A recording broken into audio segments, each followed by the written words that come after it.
Welcome back to the Offseason Beyond the Diamond. It's Dez, it's producer Josh, two-man crew today. Yeah. What now? What now? It's What- October. What do we do It's now? still summer. I'm still. I don't know. I haven't felt this way since 2016, like the second Obama administration. That's how long it's been. So, and we're on a crash course for arguably the biggest nightmare scenario as a fan. Yankees, Because it Dodgers. smells and feels like Yankees Dodgers is inevitable. Ugh. Unless AJ Hinch and Scooble can close it out today, just so they don't have to use them and they can. I do think it's run. the best bet. I think if either of those teams make it to the CS, they both go on.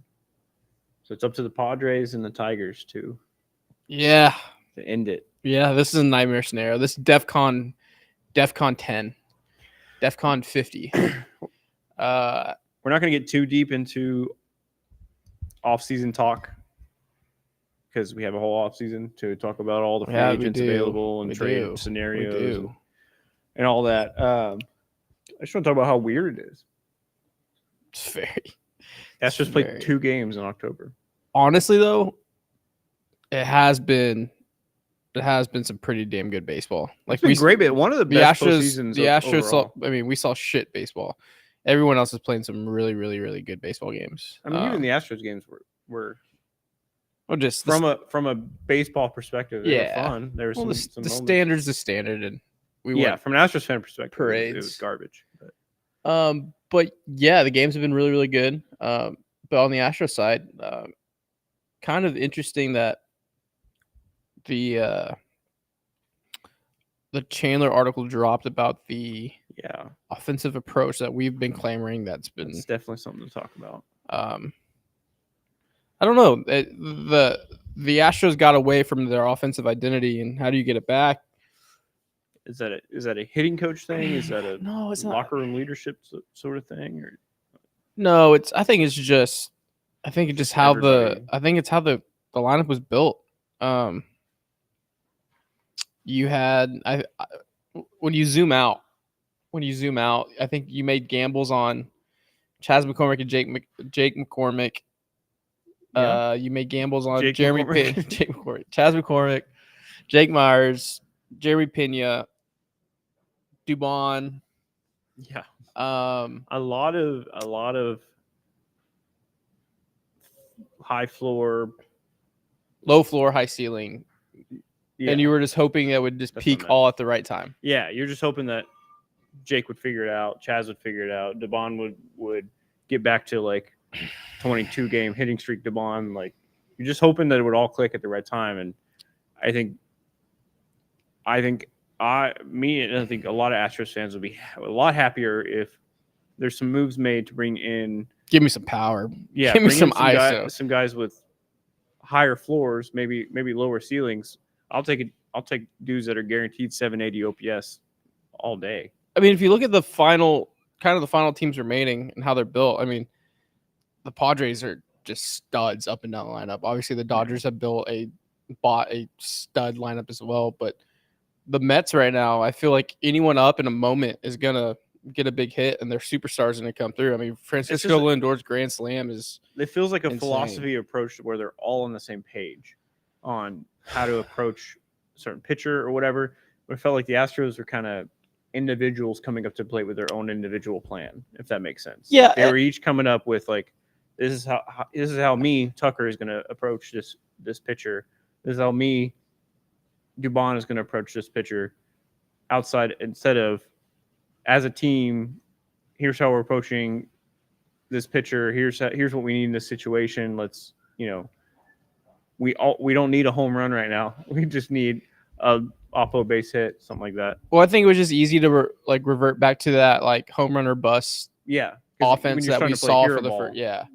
And then when they were really, really good during that second half of the season, it was very much get the guy over, get him in, get it over to the next guy, and very much what I thought the offense would be. And also, you can't cut what the Tigers have done. I think they pitched in 44 postseason innings this year, and 40 of those innings, a team has not scored. Yeah, no. So 4 innings out of 44 postseason. It does make me feel a little better to see the Guardians lineup struggle against them as well. On one hand, I was like, especially when that first game won, they went up 5-0 in the first inning. On one hand, I was like, good, get them. Fuck the Tigers. And then on the other hand, I'm like, why couldn't the Astros do that, man? But now we're seeing Hinch is just coaching. He's pulled all. He's making some the right crazy moves. Levers. And I think he keeps saying chaos. It's planned. It's planned. It's the most organized, like, nerd with a binder, organized, like, here's where I plug this guy in. Here, like, he knows what he's doing. You know what it is? What? It's American Psycho. Yeah. He's a serial killer with a plan right now. I mean, and there's another. He's getting away with the murder. Oh, 100%. Chaos would be a passion killing. Yeah, this is detailed and dialed. Yeah. Yeah, see you in the comments over there, Texas Brick. We are doing I think our cadence will be still once a week on the Friday live show. We moved this up today because I'm headed to Dallas here, like right after this for Red River weekend. But also we'll sprinkle more shows throughout the week. But right now, for sure, at least cadence once a week live. Once a week, but if Texas loses this weekend, we probably won't see him for a couple weeks.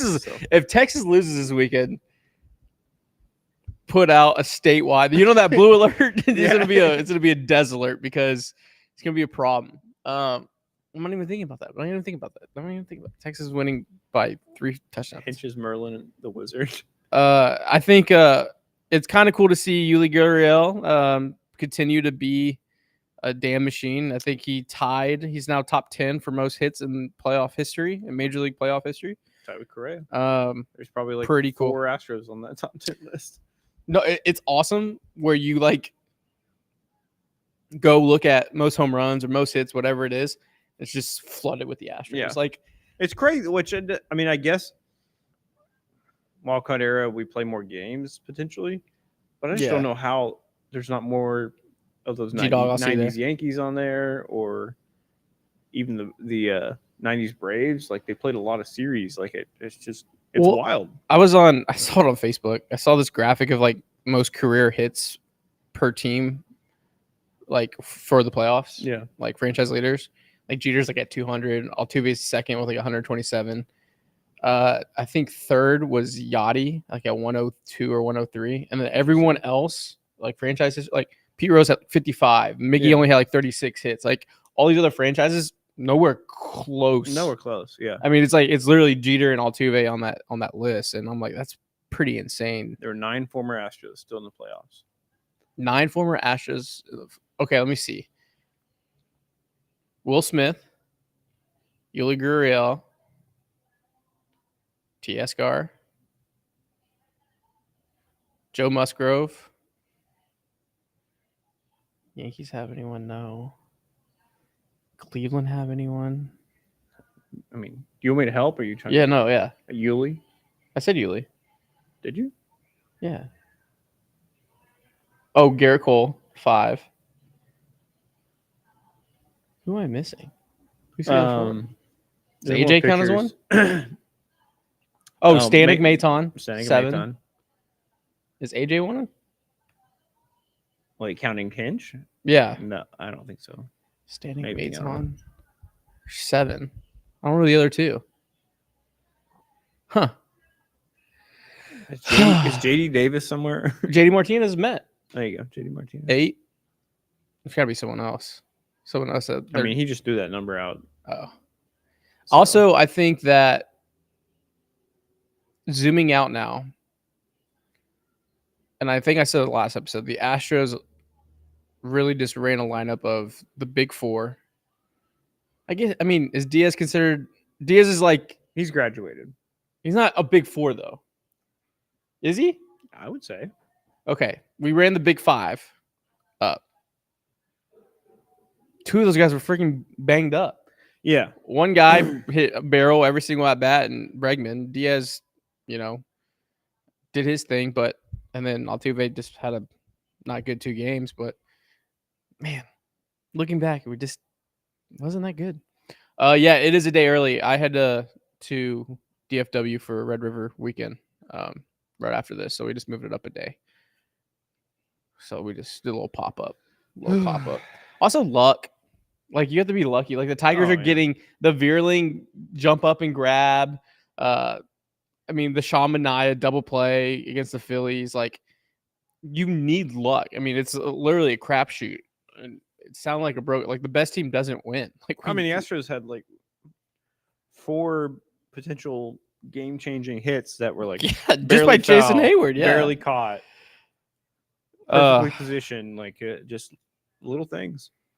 Yeah, and I think the biggest question everyone tuning in is the Bregman stuff, right? Like, that's you have a month, essentially, a little less than a month to negotiate and talk with Boris. I think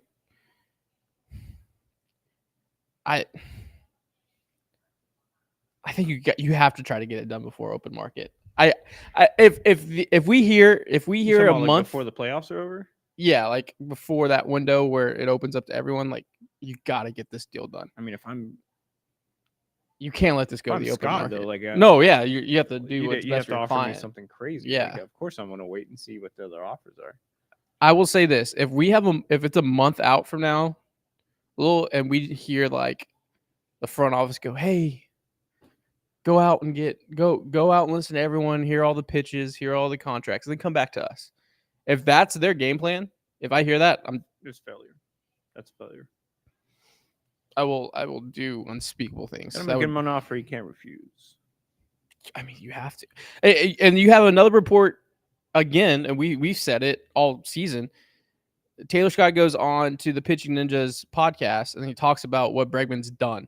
Yeah, from the game planning to pitch tipping to it's when programs or NFL teams bring in like Belichick or Saban or to do an audit of your program or your team. You get someone to do that. Bregman's doing that internally every day. Every day. And we're at a point where the season was scuffling.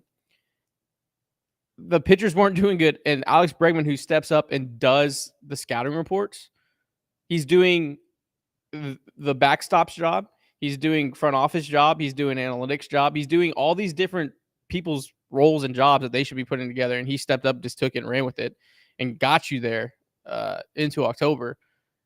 If he leaves, someone's going to step up and do that? Fool me once, shame on me. Fool me twice, can't get fooled again. Fool can't get fooled again. I think out of all the core Astros players from this run, can't wait to this. He is the biggest must get. I think he will. If he leaves, he will leave the biggest hole out of any of those guys. 1,000%. You could work without Springer. Cray left, and you had Jeremy. Obviously, it's still kind of a step down, but yeah, I mean, he immediately was World Series MVP. So it's like, but one, there's not a clear replacement for Bregman. Just defensively at third base, there's not a clear replacement for him. Was bad either. And then all the intangibles you were just talking about, like what? I would be if Bregman leaves, I would put a lot of money on the Astros team ERA going up next year. I would say the team defense that was bad will go incredibly. Like defensive metrics would be they'll be in the very back end. I think pitching will be on the back end. I think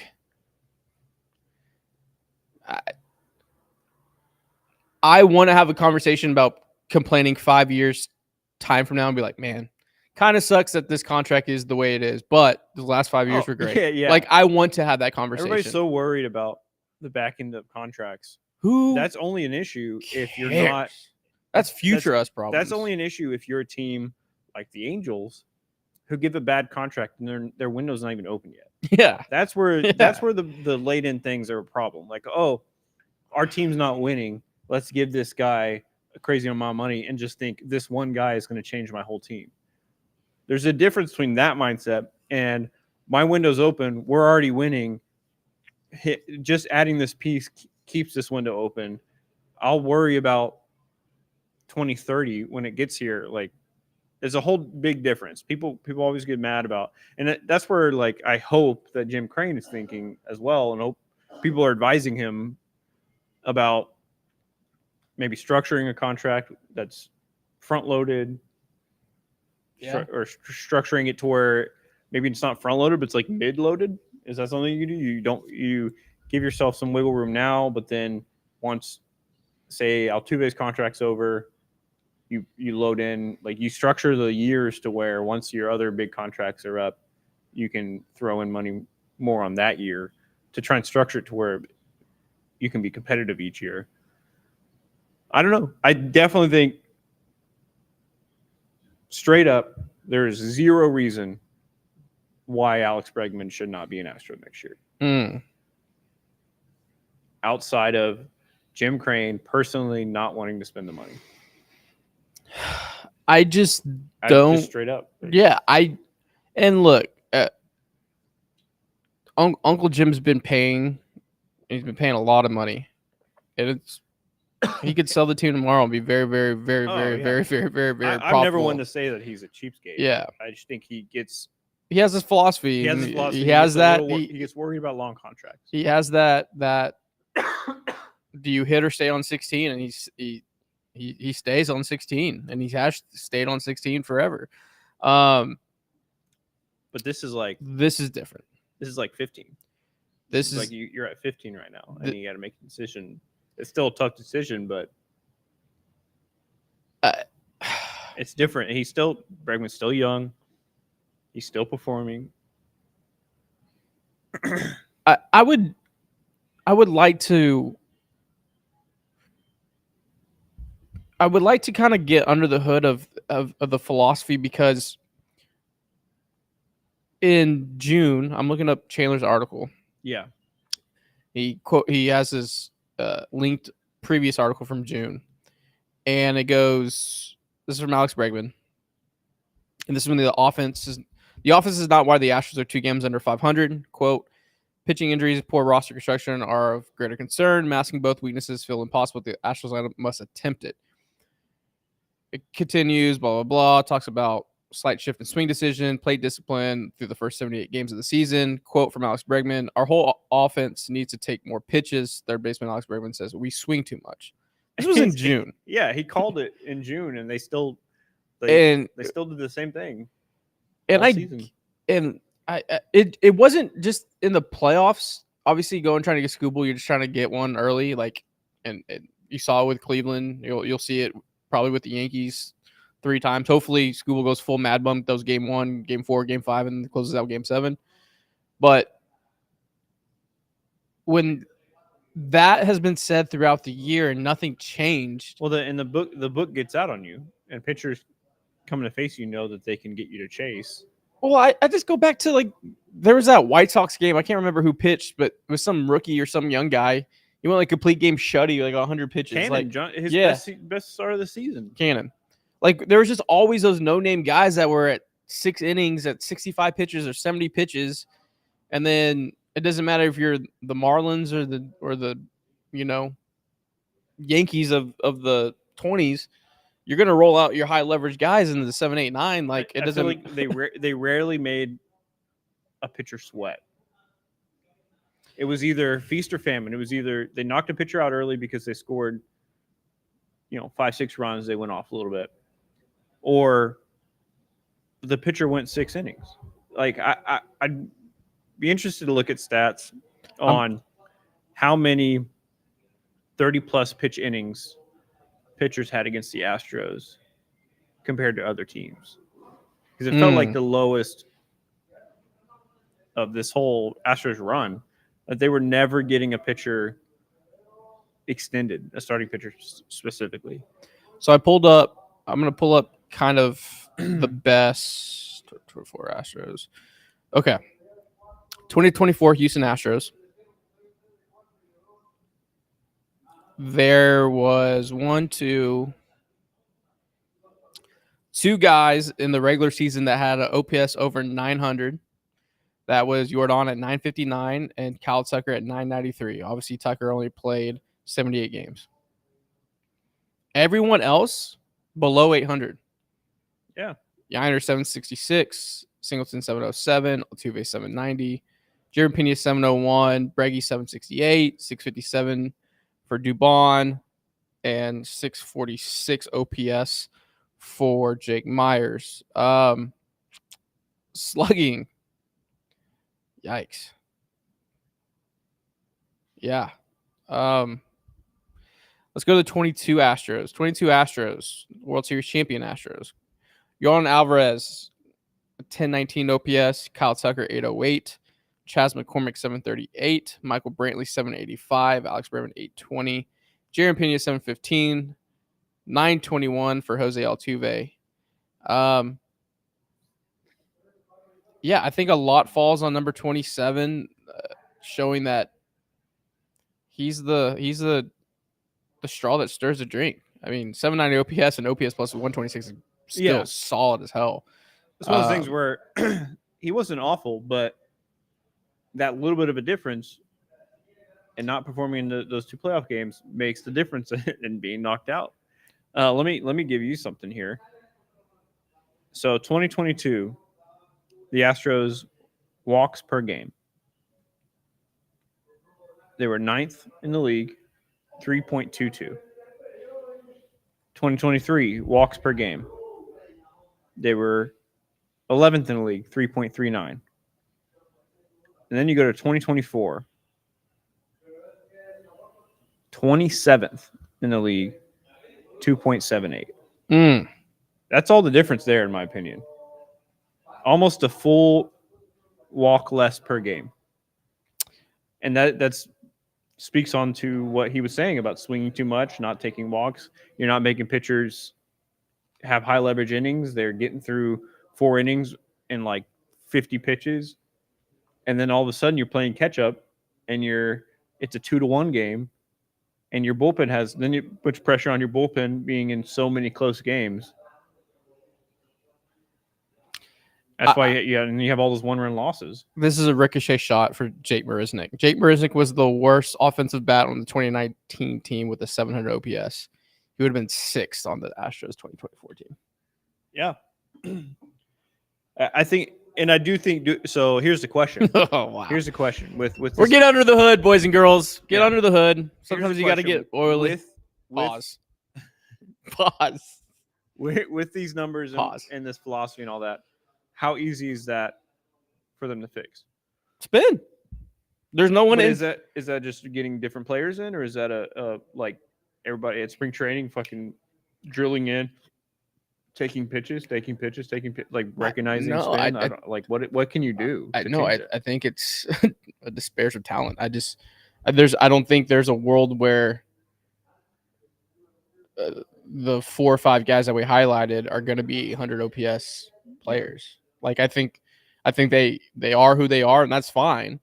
And there's paths to success with that, but Jose Altuve is getting older. Like if Bregman walks, I mean, there's no one in the minor league. I mean, DeCinzo has a really good bats a ball. Like he will be good, but he doesn't scream 750, 800 OPS. He's not a Jackson Merrill. Melton's not a Jackson Merrill. Shea's not a Jackson. Like those guys. You're now expecting those guys, and the whole philosophy and what we've said on this podcast for the last 4 or 5 years. These young guys that come up, and the secret to success, they don't have to be the savior. Yeah. Now you're starting to turn the page where they have to be the savior, and you have your GM saying like, "Hey, we have to lean on the young guys. We have to be creative." If that's the reality, if that's what's really going to happen, yeah, it's all down here.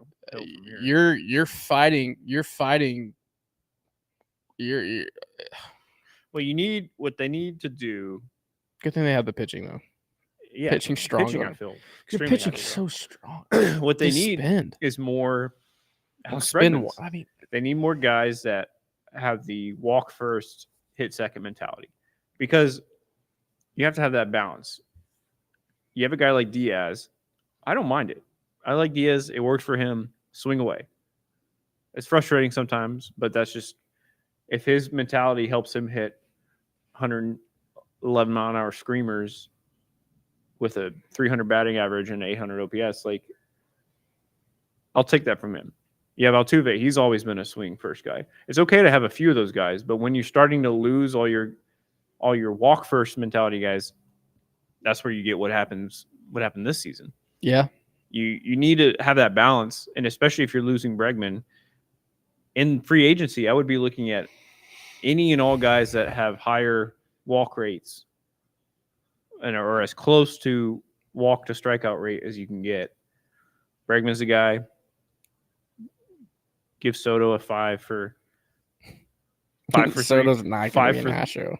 $50 million a year. That is. Crane has his years thing, so maybe Soto's. I could probably definitely go on a ledge. Soto's not going to be a Houston Astro. He's probably 98% going to be. You're this kind of rock at a hard place because Altuve is going to be 35 next year. Bregman will be 31. Jordan and Tuck will be turning 28. Obviously, they're going in their primes. But kind of everyone else around it's just kind of like that. You know, in like the depth charts where they put like and or, like they're those guys. They're and or guys, not like true. I'm penciling them in for Yeah, they're and or, and when you have a lot of and ors, it's tough. I mean,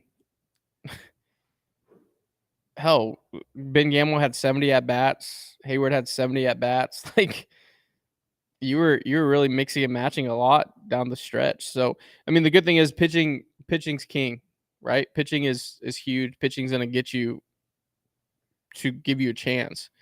The real conversation is philosophy wise.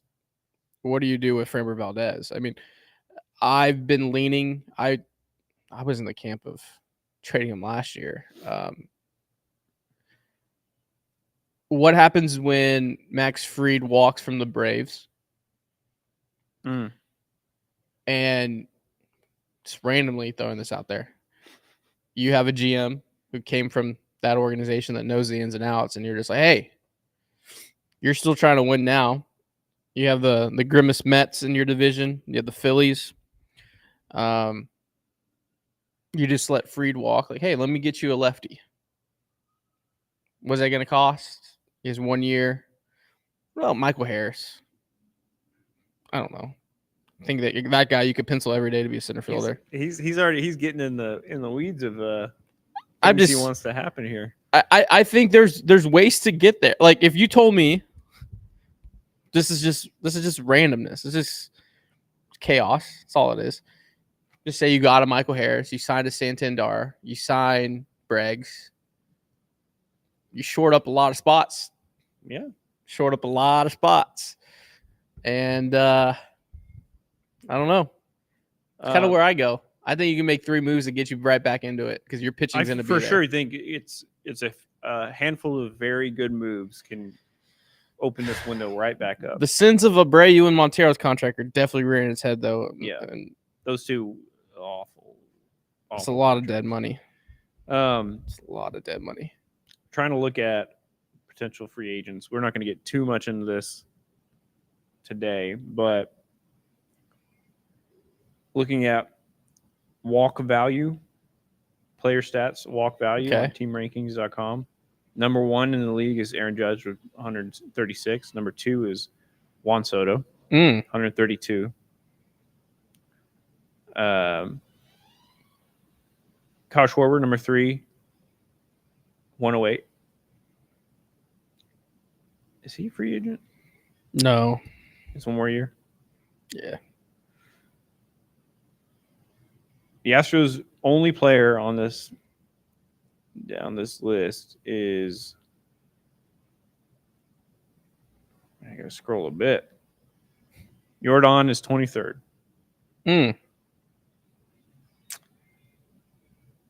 Astros have 1 player in the top 50. Kyle Tucker at 57. Bregman's probably on here somewhere. Maybe I'm missing him. Well, it could be worse. You could be Philly fans who have an owner that's spending, have a team of superstars, and can't win a big game. Yeah, they need. Could be worse. They need more pitching.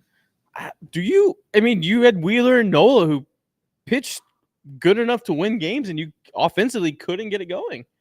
Like that lineup just got. It's not a bad lineup. Though. Not a bad lineup. It's one of those things where it's a good. It's a very proof, solid lineup. It's more proof that the playoffs are a crapshoot. You can have the type of roster that is exactly. You made all the right moves. You built this great roster, and shit happens. Yeah, shit happens. Like, I mean, there's a reason why the best players hit, 300. If you just happen to be on that 70% mode, when you're in the couple games of the playoffs, you're screwed. You know when they put the tropical storm flags out or whatever, or like dangerous currents? I think on this show we should put one of those purple flags out because all roads are leading to Dodgers Yankees.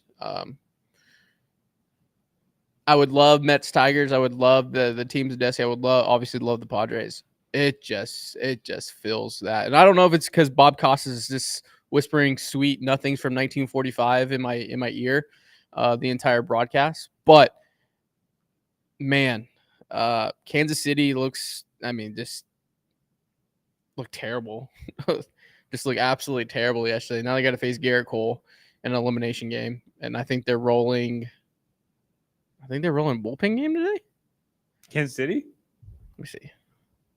You know what? They should just lean fully into the whatever you call it, the curse or the luck of Will Smith, and just start Will Smith. No, they have their savior pitching tonight. 34-year-old, 88 miles an hour, Michael Wacha. Against Garrett Cole. That could go one of two ways. I think the Yankees put a 6 spot in the first inning. And everyone's going to be like, what the? And then you have the other side. You have the chaos. You have the gritty Tigers trying to close out Cleveland at home, up 2-1. They haven't announced their starter yet. I think they'll probably go bullpen game again because you're definitely not going to This has to be like already breaking records for most bullpen games in a playoffs. It works. It's working. The Astros are one of the last traditional rotations left in baseball. What pisses me off? The offense piss me off. Losing at home pisses me off. Me being there all the time, losing pisses me off. What pisses me off more than all that is knowing that the Astros' top 3 pitchers were the best remaining in the playoffs, for sure. NL or AL. Running Yusei, running Hunter, and running Framber. A 7-game series, they could beat almost any team. But you killed yourself having to play in the wild card. You didn't, yeah. You didn't take care of your shit. Yeah. You played with your food and you went to bed hungry. Dodgers Padres has been fun. Every series has been pretty fun. I've been hate watching the fuck out of these games. Just sitting there, I've been doing fine with the NL games. I've been watching the NL games like pretty happy, like they're fun. AL games, I've been like, this is fucking stupid. The Astros could beat any of these fucking teams. Fucking bullshit. I'm like, shut up, Bob Costas. Like, just shut your mouth. Bob, can we talk about Bob? It's terrible. It's absolutely brutal. I'm a big Bob Costas fan as a baseball guy. As like when he gets interviewed for a documentary or whatever. Like he's great at that. He's perfect. I think he has a great mind for telling stories. He's a storyteller. I think it's great. He is not a play-by-play guy in 2024. The difference between him and Joe Davis, Brian Anderson, any of the other guys, it's just so stark. Like the other guys actually sound like they're having fun. And the way Bob's doing it isn't necessarily bad. It's just old school.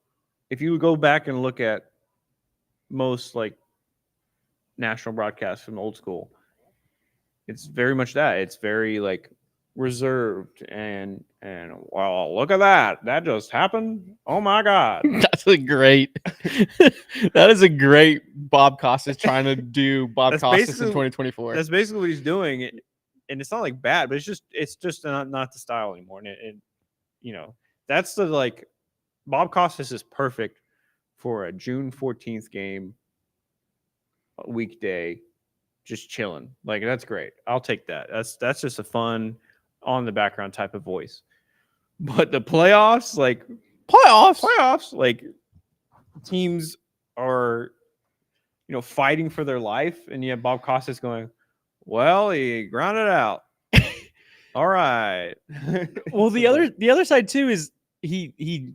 Sorry for anyone out there that's offensive. He orgasmed when Judge hit a fly ball to the literally not even the warning track, like the last cut of the grass before the warning track. It feels like he is trying to save enthusiasm for specific moments that he has in his head that could happen.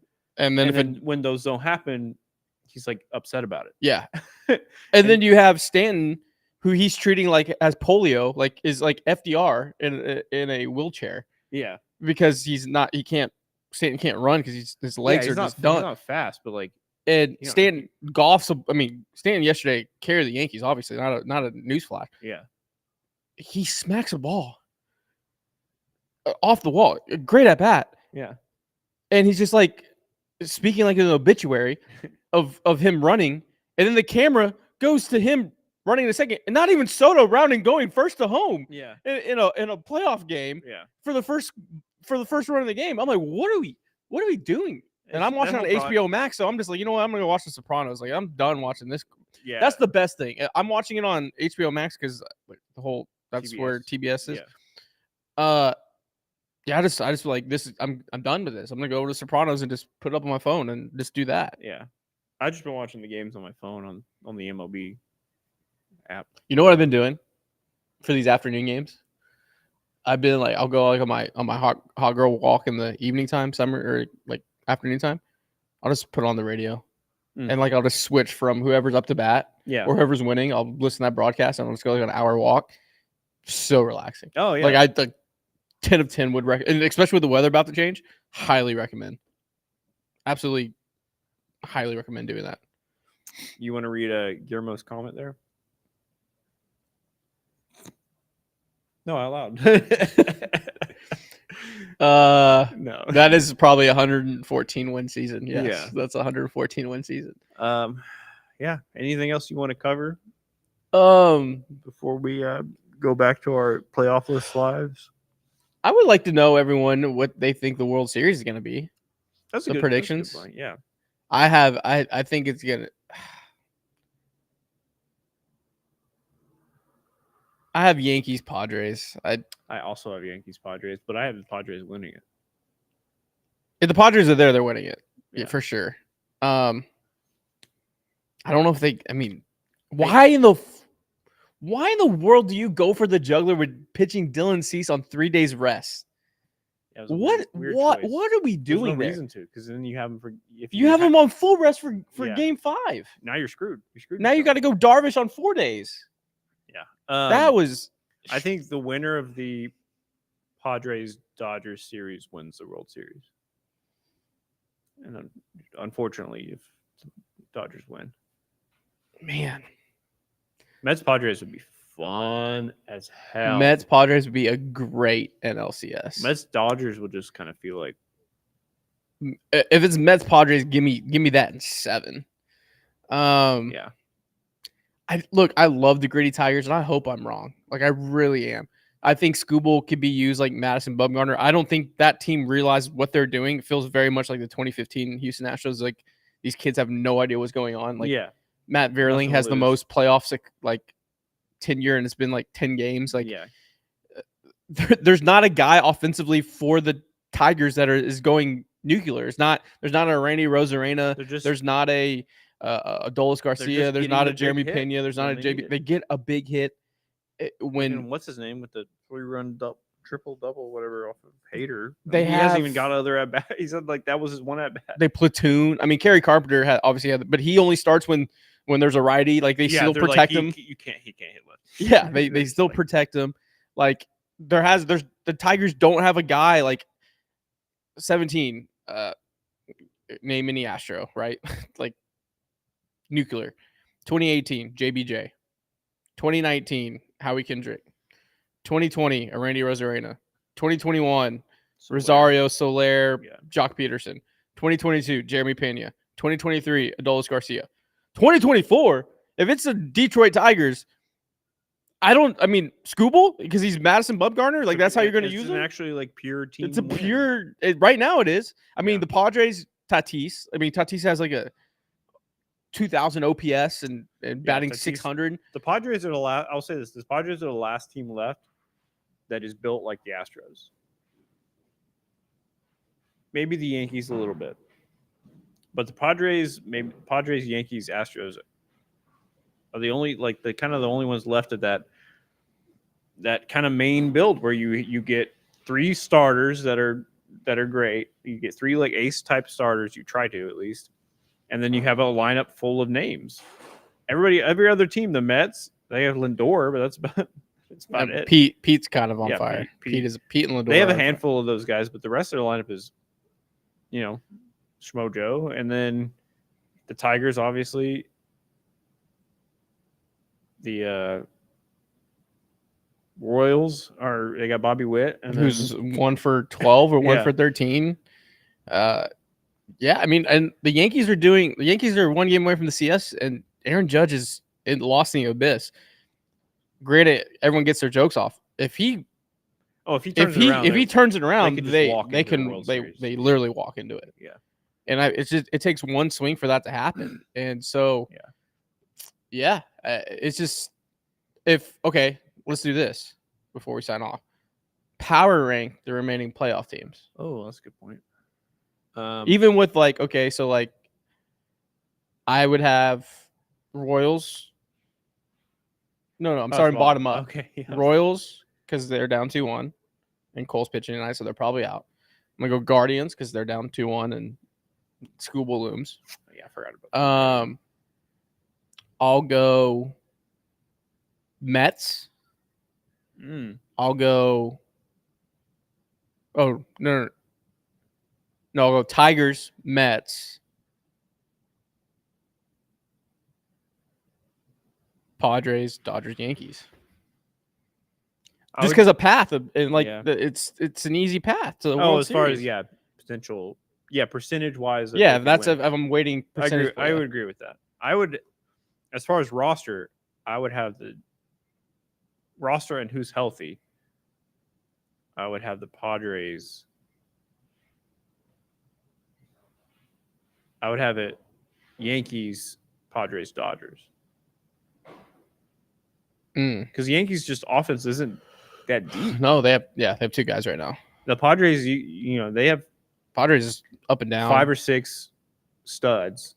Dodgers and a handful of replacement level. Dodgers have 5 or 6 studs and a handful of replacement level. Yankees, I would say, have 3 or 4. 3, 4 if Giancarlo is doing what he's doing now. No, his name's Mike. His mama named him Mike. I'm calling him Mike. I'm excited. This is a fun ass postseason. I'll say that. I mean, the Mets. The Mets offense, I would say, is on par with the Yankees.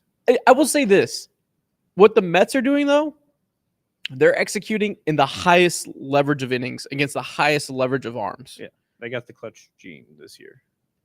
Now, is that sustainable over the next 3 weeks? I don't know. I mean, do you always hit? But I can't count. I can't. Can you always say they're count not on going to do it. Late inning grand slam too. But they also if they get the leadoff guy on, and I know they had the bases loaded straight twice early in that game. They just keep on you. They just kind of lean on you, and you just get so tired that well, you know what they're doing, dude. They're working walks. Imagine that. They're not swinging at the first or second pitch every time. Imagine that. Yeah, it's all about stressful innings. Vientos has been he has random NLCS MVP written all over him. Yeah. If there was a DS MVP, it'd probably be Lindor. But it was looking like him. So it started that series. But yeah, more baseball. We'll be back next week. I'm a junkie. I'm hate watching all this. I mean, it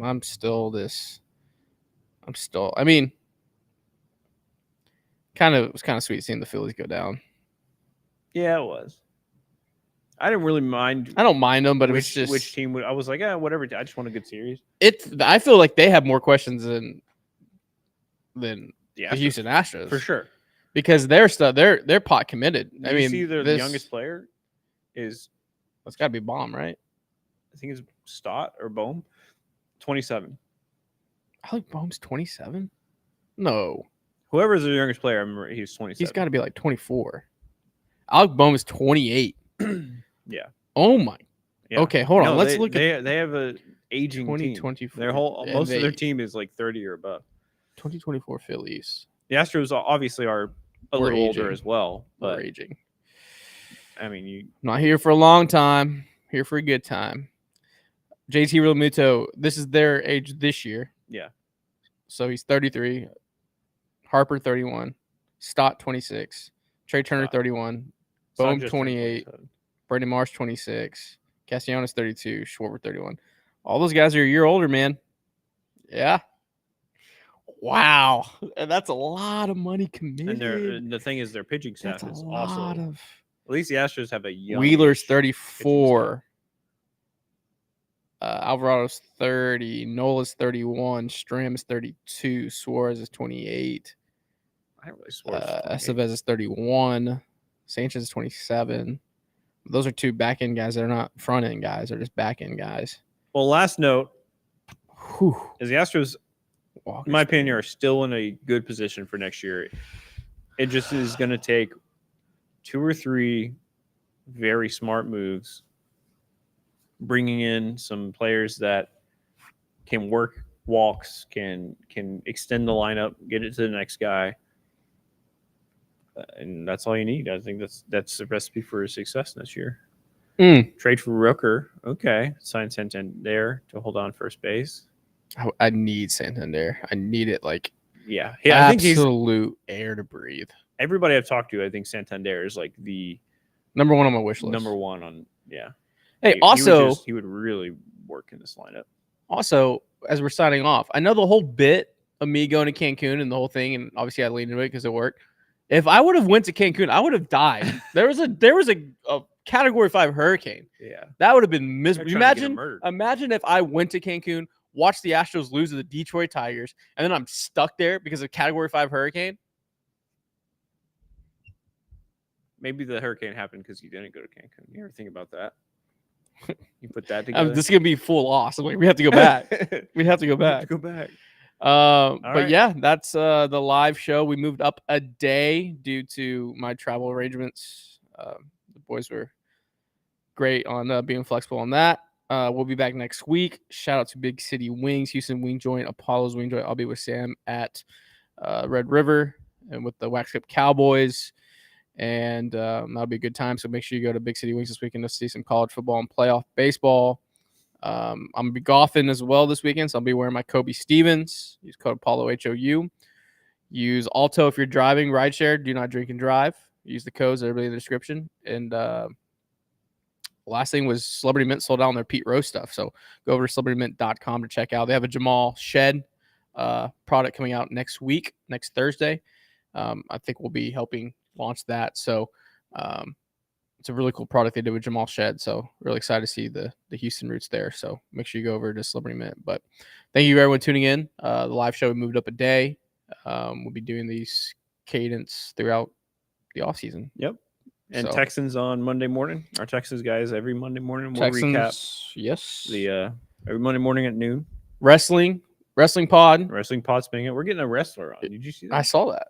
I did see. I mean, I don't know who it is. He's Roman Reigns' cousin. He's an up and coming guy. Ground floor. Apparently he's I'm gonna get into wrestling. I'm gonna look. I've been reading a lot. I'm rereading Harry Potter. Like I'm already on book 2, like the originals. I still have them like from the 90s and early 2000s. Yeah, I'm be a wrestling guy. I guess I'm just gonna big J.K. Rowling fan. No. Just read the books. Just read the books. I've been watching movies. I've been watching old movies. Watch movies. Yeah. Go with pop culture side. Yeah. But we will be back talking more Astros baseball next week. I hate all of this. Thank you for losing so early. I'm reading books. I'm reading books. Our wheels. We couldn't win a game at home. I'm reading books. We're just gonna spend all off season talking about what ifs and what could be and what to do and making random. We'll probably flip-flop on different free agents all offseason. Go spend all the money on them, and we actually don't. It's gonna be fun. I'm reading books. All right. Go straight.